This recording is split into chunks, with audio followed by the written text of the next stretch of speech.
아침에 침대에서 일어서려는데 무릎이 뻣뻣하게 굳어있는 느낌 받아보신 적 있으시죠? 한참을 움직이고 나서야 겨우 풀리는 그런 느낌 말입니다. 병원에 가서 엑스레이를 찍어보면 의사 선생님은 말씀하십니다. 아직 그렇게 심하지는 않은데요? 그런데 이상하게도 관절은 예전 같지가 않습니다. 특히 당뇨가 있으신 분들이라면 이런 경험이 더 자주 있으실 겁니다.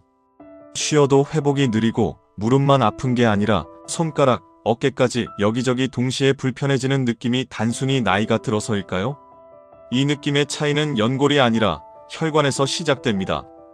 오늘은 왜 당뇨가 있으면 관절이 더 빨리 늙는지 그 이유를 정확하게 짚어드리고 무엇보다 실제로 도움이 되는 방법들을 알려드리겠습니다. 이 영상이 도움이 되신다면 구독과 좋아요 부탁드립니다. 여러분의 관절 건강을 지키는 데 필요한 정보를 계속해서 전해드리겠습니다. 관절이 아프다고 하면 대부분 이렇게 설명합니다. 연골이 닳아서 뼈끼리 부딪혀서 아프다고요. 틀린 말은 아닙니다. 하지만 당뇨가 있으신 분들의 관절 문제는 이 설명만으로는 부족합니다. 왜냐하면 당뇨 관절의 가장 큰 특징은 닳아서 아픈 게 아니라 회복이 안 돼서 늙는다는 점이기 때문입니다. 오늘 여러분께 가장 중요하게 기억해 주셨으면 하는 문장이 있습니다. 당뇨 관절은 닳아서 아픈 게 아니라 굶어서 늙습니다. 연골이 굶는다는 게 무슨 말일까요? 이걸 이해하시려면 먼저 연골이 어떻게 영향을 받는지 알아야 합니다. 우리 몸의 대부분 조직은 혈관을 통해 영양을 공급받습니다. 그런데 관절 연골은 특이하게도 혈관이 없습니다. 연골 자체에는 피가 흐르지 않아요. 그럼 어떻게 영양을 받을까요? 연골 주변에 있는 아주 가느다란 미세혈관들을 통해서 간접적으로 영향을 받습니다. 섬에 사는 사람들을 생각해 보시면 쉽습니다. 섬 자체에는 생산시설이 없어요. 배가 정기적으로 들어와서 식량과 물자를 실어 날라야 살 수 있죠. 연골도 마찬가지입니다. 주변 혈관이라는 배가 정기적으로 산소와 영양을 실어 날라야 살아남을 수 있습니다.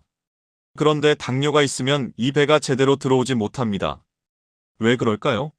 혈당이 높은 상태가 계속되면 혈관에 변화가 생기기 때문입니다. 혈액 속에 포도당이 많아지면 이 포도당이 단백질이나 지방과 결합해서 끈적끈적한 물질을 만듭니다. 의학 용어로는 최종당화산물, AGE라고 부릅니다. 이 물질이 혈관벽에 쌓이기 시작하면 어떻게 될까요? 혈관벽이 점점 두꺼워지고 딱딱해집니다. 원래는 부드럽고 탄력 있던 호스가 점점 굳어지는 것과 비슷합니다. 호스가 굳으면 물이 잘 안 나오죠? 혈관도 마찬가지입니다. 좁아지고 딱딱해진 혈관으로는 피가 제대로 흐르지 못합니다. 특히 문제가 되는 건 아주 가느다란 미세혈관들입니다. 눈의 망막혈관, 콩팥의 혈관, 그리고 관절 주변의 미세혈관들이 가장 먼저 영향을 받습니다. 일반적으로 연구에 따르면 당뇨병을 7년에서 8년 정도 앓으면 이런 미세혈관 손상이 나타나기 시작한다고 합니다. 물론 개인차는 큽니다. 혈당 관리가 잘 되는 분들은 훨씬 늦어질 수 있고 관리가 어려웠던 분들은 더 일찍 나타나기도 합니다. 중요한 건 관리 상태입니다. 혈관이 좁아지면 무슨 일이 생길까요? 첫째, 산소 공급이 줄어듭니다. 연골 세포가 숨을 쉬려면 산소가 필요한데 산소가 부족하면 세포가 제 기능을 못합니다. 둘째, 영양 전달이 안 됩니다. 연골을 만들고 유지하는 데 필요한 영양소들이 도착하지 못합니다. 셋째, 염증 물질이 빠져나가지 못합니다. 관절을 사용하면 자연스럽게 염증 물질이 생기는데 이게 혈관을 통해 배출되어야 하는데 혈관이 막히면 그냥 쌓입니다. 결과적으로 어떻게 될까요? 연골이 조금씩 마모되는 건 자연스러운 일입니다. 문제는 회복이 안 된다는 겁니다. 정상적인 사람은 낮에 관절을 쓰면서 조금 닳아도 밤에 자는 동안 어느 정도 회복이 됩니다. 하지만 당뇨가 있어서 혈관이 안 좋으면 이 회복 과정이 제대로 일어나지 않습니다. 마치 배가 들어오지 않는 섬에서 물자가 점점 바닥나는 것처럼 연골도 점점 굶주리게 됩니다. 실제로 연구 결과를 보면 당뇨병이 있는 분들은 그렇지 않은 분들에 비해 관절염 위험이 43%나 높습니다. 거의 반 정도 더 높은 셈이죠. 그런데 더 중요한 건 관절염의 양상이 다르다는 겁니다. 당뇨가 있는 분들의 관절은 몇 가지 특징이 있습니다. 첫 번째, 통증보다 뻣뻣함이 먼저 옵니다. 왜 그럴까요? 혈액순환이 안 되면 관절을 부드럽게 해주는 관절액도 제대로 생성되지 않습니다. 그래서 관절이 딱딱하게 굳는 느낌이 먼저 오는 겁니다. 두 번째, 아침과 저녁의 차이가 큽니다. 밤새 움직이지 않고 누워있으면 관절 주변의 혈액순환이 더욱 느려집니다. 그래서 아침에 일어날 때 특히 더 뻣뻣하죠. 또 하루 중 혈당 변화도 영향을 줍니다. 식후에 혈당이 확 올라가는 시간대에는 관절이 더 불편할 수 있습니다. 세 번째, 쉬어도 회복이 느립니다. 일반적인 관절염은 쉬면 좀 나아집니다. 하지만 당뇨 관절은 다릅니다. 쉬어도 회복 속도가 느려요. 왜냐하면 회복 자체가 혈관을 통한 영양 공급으로 일어나는데 그 혈관이 문제니까요. 네 번째, 여러 관절이 동시에 불편해집니다. 무릎만 아픈 게 아니라 손가락, 손목, 어깨, 발목까지 여기저기 동시다발적으로 문제가 생깁니다. 왜냐하면 이건 전신의 혈관 문제이기 때문입니다. 특정 관절만의 문제가 아니라 몸 전체의 미세혈관이 영향을 받으면서 생기는 일입니다. 그럼 어떻게 해야 할까요?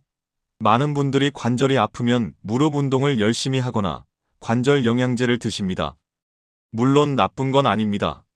하지만 충분하지 않습니다. 왜냐하면 핵심을 놓치고 있기 때문입니다. 무릎을 아무리 단련해도 글루코사민을 아무리 드셔도 그 영양이 관절까지 전달되지 못하면 소용이 없습니다. 배가 섬에 들어오지 못하는데 항구에 아무리 많은 물자를 쌓아놔봤자 섬 주민들은 계속 굶주리는 것과 같습니다. 그래서 당뇨 관절 관리의 핵심은 무릎이 아니라 혈관입니다. 관절로 가는 혈관, 특히 미세혈관을 살려야 합니다. 여기서 중요한 개념이 나옵니다. 혈당 숫자보다 혈당 흐름이 더 중요하다는 겁니다. 많은 분들이 아침 공복 혈당만 체크하십니다. 물론 중요합니다. 하지만 더 중요한 건 하루 종일 혈당이 어떻게 움직이느냐입니다. 특히 식후 혈당이 확 올라갔다가 내려가는 혈당 스파이크가 혈관을 가장 많이 손상시킵니다. 혈당이 급격하게 오르내릴 때마다 혈관벽에 상처가 생기고 그 상처에 나쁜 물질들이 쌓입니다. 그래서 식후 시간대가 중요합니다. 밥을 먹고 나서 가만히 앉아만 있으면 혈당은 올라가고 관절 주변 혈관은 더 나빠집니다.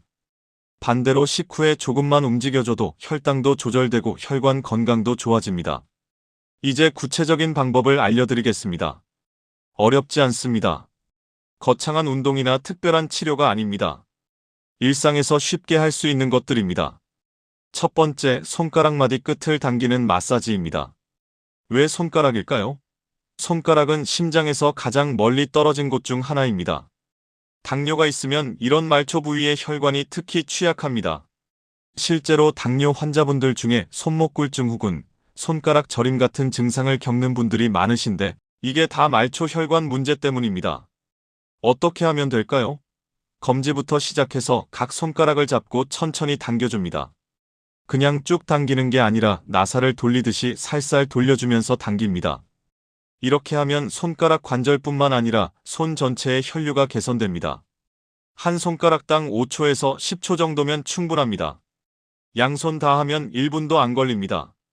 두 번째, 발바닥 용천혈을 눌러주는 겁니다. 용천혈이 어디냐고요? 발바닥의 앞쪽 3분의 1 지점쯤에 있습니다. 발가락을 오므렸을 때 움푹 들어가는 곳이 바로 용천혈입니다. 이 혈자리는 한의학에서 무병장수 혈자리로 불립니다. 특히 신장 경락의 시작점이라고 하는데 당뇨와 신장은 아주 밀접한 관계가 있습니다.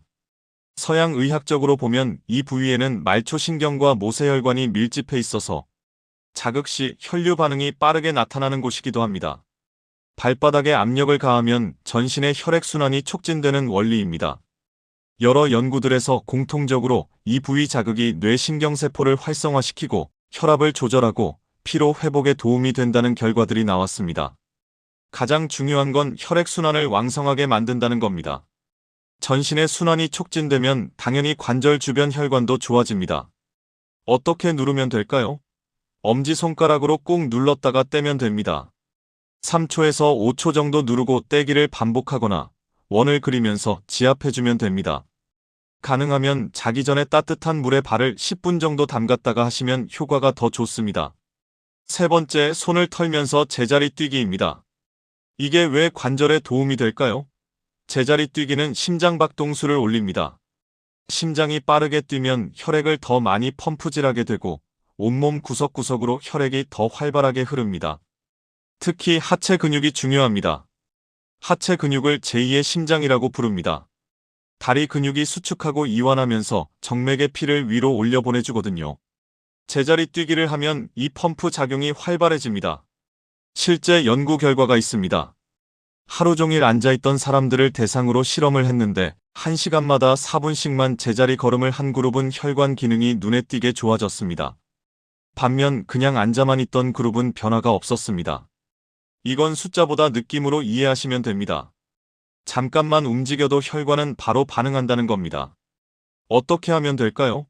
무릎을 배꼽 높이까지는 아니어도 편안한 높이로 들면서 가볍게 뛰면 됩니다.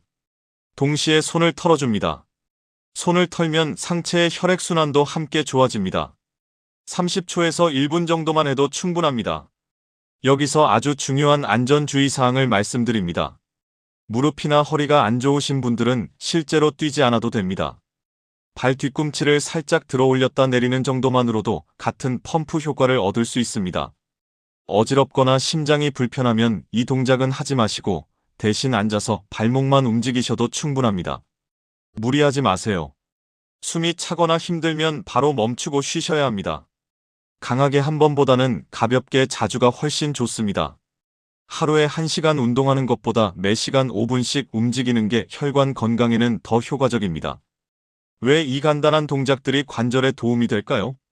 핵심은 말초순환입니다. 심장에서 가장 먼 손가락 끝, 발바닥부터 혈류를 개선하면 그 중간에 있는 관절 주변 미세혈관도 자연스럽게 좋아집니다. 물이 흐르지 않던 작은 도랑에 물이 다시 흐르기 시작하는 것과 같습니다. 손가락 당기기로 손끝의 혈관을 자극하고 용천혈 누르기로 발끝에서 전신 순환을 촉진하고 제자리 뛰기로 심장 펌프를 활발하게 만들면 이 모든 게 합쳐져서 관절 주변까지 영양과 산소가 전달되기 시작합니다. 관절은 혼자 살아남을 수 없습니다. 주변 혈관이 살아야 관절도 삽니다. 당뇨가 있다고 해서 관절이 무조건 나빠지는 게 아닙니다. 혈관을 잘 관리하면 관절도 충분히 지킬 수 있습니다. 물론 이것만으로 모든 게 해결되는 건 아닙니다. 혈당 관리도 해야 하고 체중 관리도 해야 합니다. 특히 체중이 5kg만 줄어도 무릎 관절에 가는 부담이 확 줄어듭니다. 좋은 음식을 먹는 것도 중요합니다. 하지만 아무리 좋은 음식을 먹어도 아무리 좋은 영양제를 먹어도 그게 관절까지 전달되지 못하면 소용이 없습니다. 배가 섬에 들어가지 못하면 항구에 아무리 많은 물자가 있어도 의미가 없는 것처럼요. 그래서 전달 능력, 즉 혈관 건강이 먼저입니다. 관절을 쓰지 않는 것도 문제입니다. 아프다고 계속 안 움직이면 혈액순환은 더 나빠지고 관절은 더 굳습니다. 반대로 너무 무리하게 써도 문제입니다. 이미 약해진 관절에 과도한 부담을 주면 회복이 안 되는 상태에서 손상만 더 쌓입니다. 적절한 사용이 중요합니다. 굳지 않을 정도로 자주 움직이되 무리가 가지 않을 정도로 가볍게 움직이는 겁니다. 바로 오늘 말씀드린 것처럼 손가락 당기기, 용천혈 누르기, 가볍게 제자리 뛰기 같은 것들이 딱 그 정도의 적절한 자극입니다. 오늘 한 문장만 기억하시면 됩니다. 당뇨 관절은 닳아서가 아니라 굶어서 늙습니다. 오늘은 3가지 다 하실 필요 없습니다. 손가락 하나만 해도 시작입니다. 오늘 저녁 식후 손가락 당기기 하나만이라도 해보세요. 각각 1분에서 2분이면 충분합니다. 하루에 3번, 아침, 점심, 저녁 식후에 한 번씩만 해주세요. 총 6분에서 9분입니다. 하루에 10분도 안 되는 시간으로 혈관을 살리고 혈관을 통해 관절을 살릴 수 있습니다. 늦지 않았습니다. 지금부터라도 혈관을 관리하기 시작하면 관절도 회복할 기회를 얻습니다. 완전히 새 관절이 되지는 못하더라도 더 이상 나빠지는 속도를 늦출 수 있고 어느 정도는 회복도 가능합니다. 혈관이 살아나면 연골에 영양이 다시 전달되기 시작하니까요. 여러분의 관절 건강을 위해 이 영상이 도움이 되셨다면 주변의 가족, 친구분들과도 공유해 주시기 바랍니다. 구독과 좋아요는 더 좋은 정보를 만드는 데 큰 힘이 됩니다. 오늘도 건강하십시오. 감사합니다.